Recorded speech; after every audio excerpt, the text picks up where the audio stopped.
కాదు చంద్రబాబు నాయుడు అనేవాడు ఏదైనా చేస్తాడా? ఎందుకు ఇవన్నీ అడగటం మీరు దండగా? ఒక నిమిషం చూసుకున్నట్లయితే అప్పుడు నవరత్నాలు, ఇప్పుడేమో సూపర్ సిక్స్. ఏముండదు, సూపర్ సెక్స్ ఇది. సూపర్ సెక్స్ అంటే కొన్ని కారణాలు ఎలా ఉండబోతుంది ఏంటి?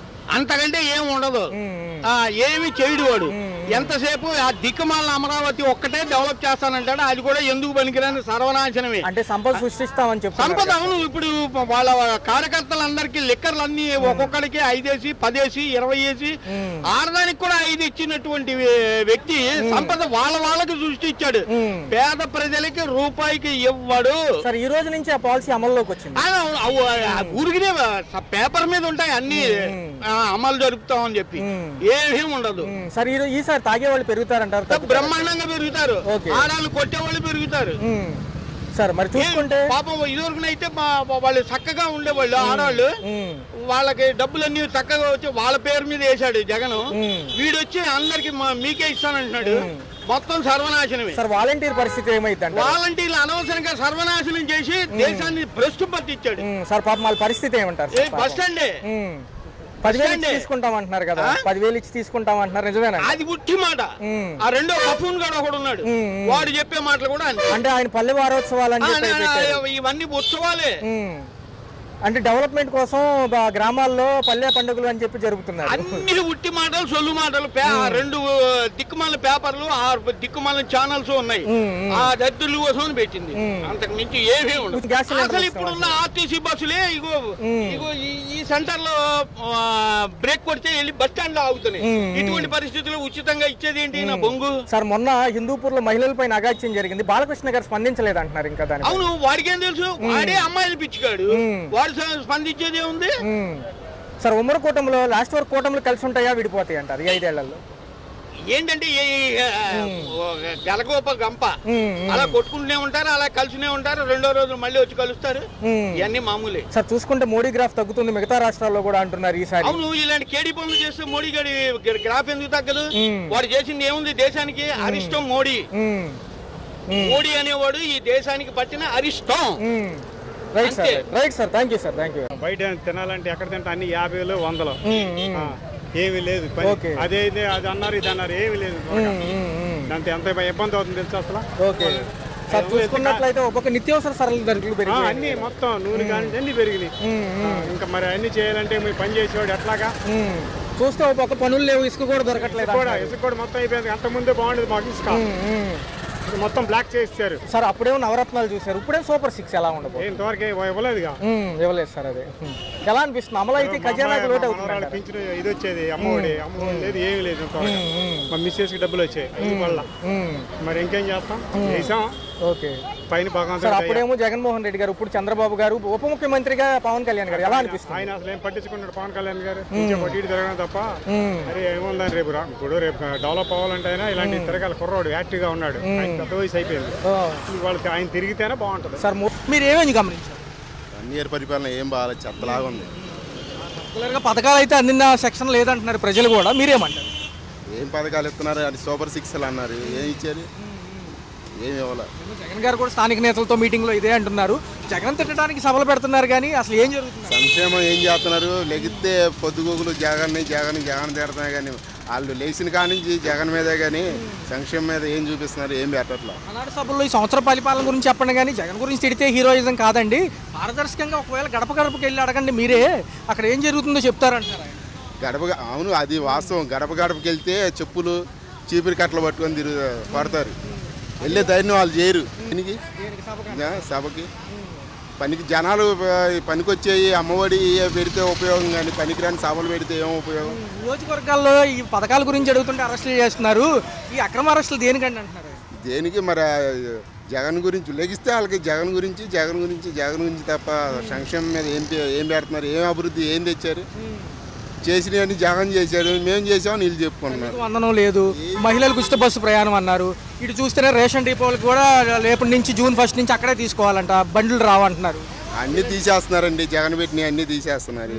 ఏంటి అప్పుడేమో జగన్ పెట్టి సింగపూర్ని చేసామన్నారు, ఇప్పుడు వేస్ట్ పథకాలు మేము ఇచ్చే సూపర్ 6 అన్నారు. మరి వీళ్ళు ఇస్తే సింగపూర్ అవదా? ఏమి ఇచ్చే ఏమైపోయింది సార్? అసలుకి ఇప్పుడే ఆయన రామానాయుడు గారు నీకు 15,000 నీకు 15,000 నీకు 15,000 అన్నాడు. నీకు 15,000 పిల్లలు ఇబ్బంది పడుతున్నారు. జరిగే కాదండి, వాళ్ళంతా అబద్ధం హామీలు ఇచ్చి ప్రభుత్వం గద్దెనెక్కిచ్చారు. దేనికంటారు? ఇంకా రెడ్ బుక్ రాజ్యాంగం ఎందుకు అమలు? వాళ్ళకి పని పాట లేకుండా ఆయనకి వాస్తవానికి ఆయనకి ఏం తెలియదు. లోకేష్ గారికి ఏమైనా తెలిస్తే ఏంటి రెడ్ బుక్ రాజ్యాంగం ఏం చేస్తాడు? రెడ్ బుక్ జనాలని తర్వాత 4 సంవత్సరాల తర్వాత మళ్ళీ ప్రభుత్వం వచ్చిందిగా, అప్పుడు తెలిసిద్ది. 2029లో మా ప్రభుత్వం వస్తుందని ఈయన అయితే ఏమంటున్నారంటే మహాసభల్లో కరెంటు బిల్లులు మేము పెంచలేదండి చంద్రబాబు గారు, ఆ ప్రభుత్వం పెంచిందే మేము అమలు చేస్తున్నాం తప్ప అంటున్నారు. ఎంత వాస్తవం? ఎంత కరెంటు బిల్లు డబుల్ అంతకుముందు ఎంత రాలేదండి, డబుల్ వచ్చింది కరెంటు బిల్లు. వాస్తవాలు జనాల్లోకి వెళ్తే వాస్తవాలు తెలితే కానీ ఏదో స్టేజీలు ఎక్కేసి ఏంటి ఓగతంబు ఉపన్యాసాలు ఎలాగా 6 పథకాలకి 6 సూత్రాలు అంటున్నారు కొత్తగా. మళ్ళీ 6 సూత్రాలు దేనికి? సూత్రాలు 12 సూత్రాలు పెడతారు, పనికొచ్చేవి పెట్టాలి కానీ పనికిరాని 6 సూత్రాలు మాటల వరకే, చేతల్లో ఉండాలి. ఎంత చాలా వరకు వ్యవస్థలు నిర్వీర్యమైనవి సార్. వాలంటీర్ వ్యవస్థ, ఆరోగ్యశ్రీ వ్యవస్థ ఇంటింటికి తీసుకు చక్కగా చేసేదండి. సో ఏంటి నెంబర్ 1గా చేసేది. ఒక హాస్పిటల్ ఆరోగ్యశ్రీ కూడా నిర్వీర్యం మొత్తం తీసేయారండి. ఇంకేముండో జనాలు ఏ పేదవాళ్ళు బతకరు, ఉన్నవాళ్ళు వాళ్ళే బతకడం. విద్యా దీవెన వసతి దీవెన ఏమి ఎవరు ఇంకా విద్యా దీవెన వసతి దీవెన ఇంకేంటి, అంతా వెళ్ళిపోయింది, అడిగంటిపోయింది. ఇంకేంటి పరిస్థితి ఏంటంటారు? ఏమండి అన్నీ అడిగంటిపోయినాయి. ఇంక రైతులు అడుక్కోవడమే, భూములు నెరలిచ్చిపోవడమే. ఈ ప్రభుత్వం వస్తే అంతే కష్టమేనంటారు ఈసారి చాలా. ప్రజాధనం వృధా సార్. ఒక విషయం చెప్పాలంటే ప్రజాధనం వృధా తప్ప ఇదేదో మహిళ కొద్దిగా ఏదో ఒకటి చేస్తే వాళ్ళు ఆనందపడతారని నా కోరిక. కంపల్సరీ అమ్మఒడి అనేది అమలు చేయాలి. అమ్మఒడి కంపల్సరీ అమలు చేయాలి. ఇప్పుడు మహానాడు పెట్టి నువ్వేం సాధించావు? నువ్వు ఎక్కడో పెట్టి ఎవరికైనా ఉపయోగం ఉందా? దాని మూలంగా ఎవరికి ఉపయోగం లేదు. అమ్మఒడి ఇప్పుడు మీరు అమ్మఒడి కంపల్సరీ ఇవ్వాలి. ఆ పేద ప్రజల పిల్లలు చదువుకుంటారు. కొంతమంది ఫీజులు కట్టలేక కూలి పనులకు వెళ్తున్న పరిస్థితులు కూడా జరుగుతున్నాయి. ఏవైతే ఉన్నారో పారదర్శకంగా అమలు చేసే పెన్షన్లు కట్ చేశారు. గ్యాస్ సిలిండర్కి డబ్బులు ఏవైతే ఇస్తామన్నారో ఎవరు అర్హులు కాదంటున్నారు. మరి ఎందుకు ఈ పథకాలు? అదంతా జనాలు మభ్య పెడుతున్నారండి. వాళ్ళు అబద్ధపు మాటలు చెప్పి అధికారంలోకి వచ్చాక ఒక రకంగా చేస్తున్నారు. ఏది కూడా వెయిట్లా మీరు అర్హులు కాదు అంటున్నారు. అన్న నమస్కారం అన్న. కొత్త ప్రభుత్వం చూశారు, పాత ప్రభుత్వము చూశారు, ఎలా అనిపిస్తుంది? మీకు నచ్చితే ఎవరైతే వాళ్ళు చెప్పండి ఒకసారి. సార్ ఇప్పుడు జగన్ ప్రభుత్వంలో మనకి అన్నా క్యాంటీన్ అనేది లేదండి. అన్నా క్యాంటీన్ అనేది మాలాంటి పేదోళ్ళకి ఒక 5 రూపాయల భోజనం అనేది చాలా అంటే మాకు చాలా రెస్పెక్ట్ అండి. మేము రోజుకి మాకు వచ్చేది 300 వస్తుందండి కూలి. 300 వస్తే మేము ఇంటికాడ నుంచి మార్నింగ్ 4 గంటలకి బయటకు వచ్చేస్తామండి. తెల్లవారు 4 అయ్యేసరికి బయటకు వచ్చేస్తాం. వచ్చి ఇంటికాడ భార్యను లేపి పిల్లలు లేపి వాళ్ళ భోజనము మాకు తయారు చేయమని చెప్పే ఆ టైం కాదండి అది. కాకపోతే టీ పెట్టేసి ఇచ్చేసి పంపించేస్తారు ఇంట్లో వాళ్ళు, వైఫై కానీ తల్లి కానీ ఎవరైనా కానివ్వండి. కానీ మన చంద్రన్న గారు ఒకటండి, మా లాంటి వాళ్ళని ఉద్దేశించుకొని 5 రూపాయలు టిఫిన్ పెట్టడం, 5 రూపాయలు భోజనం పెట్టడము చాలా ఆనందంగా ఉందండి. బాగా సార్ ఇదే విధానంలో చూసుకుంటే సార్ పవన్ కళ్యాణ్ గారు కూడా ఉప ముఖ్యమంత్రిగా ఉన్నారు కాబట్టి పర్లేదు, ఆయన కూడా నిబద్ధతగా చేస్తున్నారు. మీ అభిప్రాయం? సార్ పవన్ కళ్యాణ్ గారు అనే వ్యక్తి ఒక మేధాస్తి అండి. అతను ఆయనలాగా ఎవరు ఉన్నారంటే ఏ రాజకీయ వ్యక్తి కూడా ఉండలేరండి. ఆయన ఏంటంటే ఆయనకి డబ్బు అవసరం లేదండి. ఆయన ప్రజల్లోకి వస్తే ఆయనకి చాలామంది మాలాంటి యువకులు చాలామంది వెనక్కి వస్తారండి. ఇప్పుడు అంత ఎందుకంటే నేనే వస్తానండి ఆయన వెనక్కి. అయితే ఇదే అంశంలో చూసే ఉంటారు, పోయిన నెల 26న కోనసీమ జిల్లా పర్యటన అనంతరం సభలో తెలంగాణ వాళ్ళు ఎప్పుడూ మాట్లాడతారు కోనసీమ గురించి. అయితే ఎవరి దిష్టి తగిలిందో లేదో అన్నట్టుగా ఒక మాట అంటుందో దాన్ని పట్టుకుని వేకి పారేస్తున్నారు అక్కడ నాయకులు. క్షమాపణ చెప్పాలి, సినిమాలు ఆడినేమో మీ ఫ్యామిలీతో ఏపీ వెళ్ళిపోండి అని ఆయన అంటాం. ఇది ఎంతవరకు సంబంధించి నిజంగా ఆ మాట అన్నారు ఆయన? కరెక్టేనండి. ఒక విషయం అండి, ఇప్పుడు మన ఆల్మోస్ట్ ఇండియా అనేది ఒక మన భారతీయ పౌరుడిగా నేను ఒక విషయం చెప్తానండి. నాది ఆంధ్ర అండి, మీది తెలంగాణ అండి. మనం అనుకుందాం మీది తెలంగాణ అండి, ఆవిడది మహారాష్ట్ర అండి. కానీ అందరము భారతదేశ పౌరులు అండి. ఏ రాష్ట్రం అలాంటి భేదాలు ఉండకూడదండి. ఒకటి, ఏ గవర్నమెంట్ మనకు మంచి పని చేసిందా ఆ గవర్నమెంట్కి మనం ఓటు వేయాలి, ఆ గవర్నమెంట్ మనం స్టాండర్డ్గా నిలబెట్టించాలి. రెండోది ఏంటంటే మన ఆంధ్రప్రదేశ్లో అనకూడదు కానీ పవన్ కళ్యాణ్ వ్యక్తి చాలా మంచి వ్యక్తి అండి. ఎందుకంటారా, ఇప్పుడు ఆయన ఒక సినిమా తీసుకుంటే ఒక 100 కోట్లు 150 కోట్లు వస్తాయండి. రాజకీయంలోకి వచ్చి ఆయన ఏదో డబ్బు సంపాదించాడనేసి ఎవరైనా రుజువించమనండి. అంటే ఈ తెలంగాణ వాదులు గత 3-4 రోజుల నుంచి కూడా హడావుడి చేయడం మీరు వార్తల్లో చూసే ఉంటారు. దాన్ని కొంచెం మరి ఖండిస్తారా, ఆయన అనలేదంటారా? దాని ఇప్పుడు ఖండిస్తారా అంటే ఒక విషయం అండి, పవన్ కళ్యాణ్ వ్యక్తి ఏదన్నా అది రైట్ అండి, అది ఆలోచించి ఒక నలుగురితో చర్చించి మాట్లాడతారు తప్ప పవన్ కళ్యాణ్ వ్యక్తి ఆయన సొంతంగా మాట్లాడిన వ్యక్తి కాదండి ఆయన.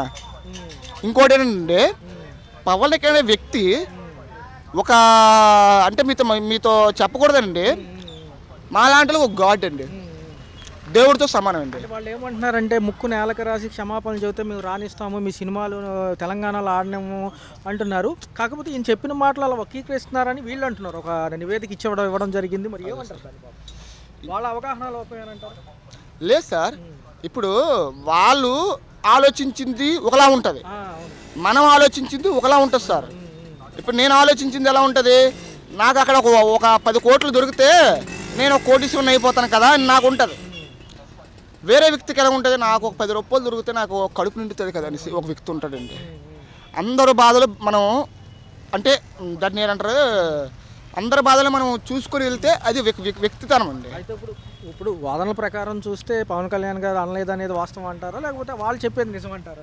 చిచ్చి లేదండి, పవన్ కళ్యాణ్ వ్యక్తి అసలు అనడం అనేది అలాంటి విషయాలు జరగవండి. ఆయన ఆచితూచి చాలా విధంగా ఆలోచించి మాట్లాడతారండి ఏ విషయమైనా కానీ. ఇంకోటి ఏంటంటే పవన్ కళ్యాణ్ వ్యక్తికి 3 పెళ్ళిళ్ళు అయ్యాయి, 4 పెళ్ళిళ్ళు అయ్యాయి, నువ్వెవడవి అసలు ఒక సినిమాలో రంగులు వేసుకునేవాడివి అని అంటున్నారండి. ఇప్పుడు ఆయన చేసిన పనులు మంచి పనులు మీరు చేయగలరండి ఒక ఎమ్మెల్యే కానీ ఎంపీ కానీ? అది మీకు ఎవరికైనా తెలుసండి? మీకు ఎంపీ కానీ ఎమ్మెల్యే కానీ ఎవరైనా కానివ్వండి, ఎమ్మెల్యే చేసిన అదే మన పవన్ కళ్యాణ్ డిప్యూటీ సీఎం గారు పవన్ కళ్యాణ్ గారు చేసిన మంచి పనులు ఎవరైనా చేశారండి? నేను అడుగుతున్నానండి, నిజంగా చెప్తున్నాను, అడుగుతున్నాను. క్షమాపణ చెప్పాల్సిన అవసరం అయితే లేదంటారు. క్షమాపణ చెప్పడం ఏంటి, క్షమాపణ చెప్పినట్టుగా అయితే నేనే తెలంగాణ వెళ్ళి ఎవరు క్షమాపణ అడిగారో వాళ్ళు పేక్ తీసుకుని వచ్చేస్తానండి బయటికి. అండి చూసుకున్నట్లయితే రాష్ట్రంలో 18 నెలల కూటమి ప్రభుత్వ పాలనతో పాటు అనేక సమస్యలు ఉన్న 1 by 1 వెళ్తుంది, కొన్ని టైం పడతాయి కామన్గా. మరి ఎలా అనిపిస్తుంది? కూటమి ప్రభుత్వం బాగానే చేసింది, చేయలేదు అనడానికి వీలు లేదు. కాకపోతే ఆ టిక్కో ఇల్లు ఒకటి ఆపేసింది. ఆ టిక్కో ఇల్లు ఒకటి 50 సంవత్సరాలు పింఛన్ ఇస్తానన్నారు, అదొకటి ఆపేసింది. ఆ 2 సరి చేసుకుంటే కూటమి ప్రభుత్వం మళ్ళీ వచ్చింది. పర్టికులర్గా సార్ పవన్ కళ్యాణ్ గారు ఎక్కువ శాతం గ్రామాల మీద ఫోకస్ పెట్టి కోనసీమ జిల్లా పర్యటనలో గత 26వ తారీఖు వెళ్ళొచ్చారు. వచ్చిన కాడి నుంచి కూడా ఒక వివాదం తలెత్తింది. తెలంగాణ వాళ్ళు మాటికి ఆ తెలంగాణ ఊరికి మనకెందుకండి, కూటమి ప్రభుత్వం బాగానే చేస్తున్నారు. పవన్ కళ్యాణ్ నెంబర్ 1. ఏం లేదు సార్, ఎందుకు అంటే అక్కడ జరగని అంశానికి కూడా జరిగినట్టుగా వాళ్ళు చుట్టేస్తారు, ఎందుకంటే వాళ్ళకి పని లేక చుట్టేస్తారు అంతే. ఇక్కడ స్టేట్ ఉప ముఖ్యమంత్రిని ముక్కు నేలకు రాసి క్షమాపణ చెప్పాలంటున్నారు. ఎందుకు ఆడు బాబు గట్ట ఉన్నాడంటే అమెరికా గట్టాడు బాబు, వాళ్ళందరూ అమెరికాలో చదువుకోవట్లేదా, చేయట్లేదా? ఒక తెలుగు రాష్ట్రాల్లో ఉండకూడదు ఏంటి? తెలంగాణ దిష్టి తగిలిందని అనకపోయినా ఏమంటే ఒక విషయం చెప్పనా, ఇప్పుడు కేసీఆర్ ఉన్నాడు, ఇప్పుడు ఆడి పిల్లలు అందరూ ఎక్కడ ఉంటున్నారు అది చెప్పమని నువ్వు ముందు, తనకి సమాధానం నేను చెప్తా. ఏమన్నా తెలీదు, మీరు అడిగారు మీరు చెప్తున్నా.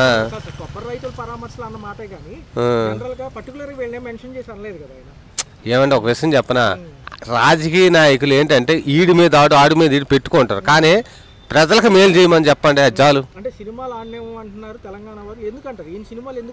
ఎందుకు ఆడినవారు? ఆ తెలంగాణ అమ్మ మూడిదే అంటే ఎలా ఉంది సార్? అంటే ఏమంటున్నారంటే మీరు క్షమాపణ చెప్తేనే మేము ఊరుకుంటాము, ఈ సినిమాలు బంద్ చేస్తాం, మిమ్మల్ని అడ్డుకుంటాము, హైదరాబాద్ రాకుండా. అడ్డుకునే సినిమా లేదులేండి, ఎందుకంటే అడ్డుకునే సినిమా దేనికి? తెలంగాణ అమ్మ మూడిదే అంటే అందరిది, మన అందరిది.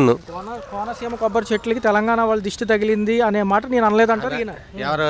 పవన్ కళ్యాణ్ గారు అనలేదు అనేది వాస్తవం. పవన్ కళ్యాణ్ అనలేదు, కాకపోతే తెలంగాణ రానివ్వను చేయను అంటే చాలా తప్పు అది. ఎలా ఉంది సార్? మరి ఎలా ఉంది సార్ నిబద్ధతగా చేయగలుగుతున్నారు? పవన్ కళ్యాణ్ నెంబర్ 1. 15 ఏళ్ళు సమయం అడిగారు మొన్న ఆ సభలో కూడా. మరి ఏమనే సమయం లేకపోకుండా ఎట్ట ఎవరైనా ఎలా చేయగలుగుతారు? ఇప్పుడు సమయం ఉండాలి, ఒకేసారి వచ్చి పరిపాలన చేయాలని చేయలేరు, అంటే అభివృద్ధి చేయాలని నిదానం చేయాలి అంతే, అంతవరకే.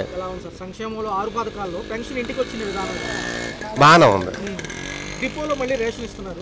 ఇతను బాగానే ఉంది. దాంతోపాటు మహిళలకు ఉచిత బస్సు ప్రయాణం అదే బాగానే ఉంది. అన్నదాతకి 2 ఫేజులు డబ్బులు వదిలేరు. అదే బాగానే ఉంది. సమయంలో ఈ హెచ్చరికలు బాగా అదే బాగానే ఉంది. టోటల్ గా ఒక మాటలో రేపు స్థానిక ఎన్నికలు ఉన్నాయి కాబట్టి ఇటే పవన్ కళ్యాణ్, టీడీపీ, చంద్రబాబు నాయుడు గారు ఇటు తప్పించి ఇంకెక్కడ ఉండదు. నమస్కారం అండి. నమస్తే సార్. చూసుకున్నట్లయితే ఏం చేస్తుంటారు జనరల్ గా? నేను ఇంటర్ ఫస్ట్ ఇయర్ చదువుతున్నాను ఇప్పుడు.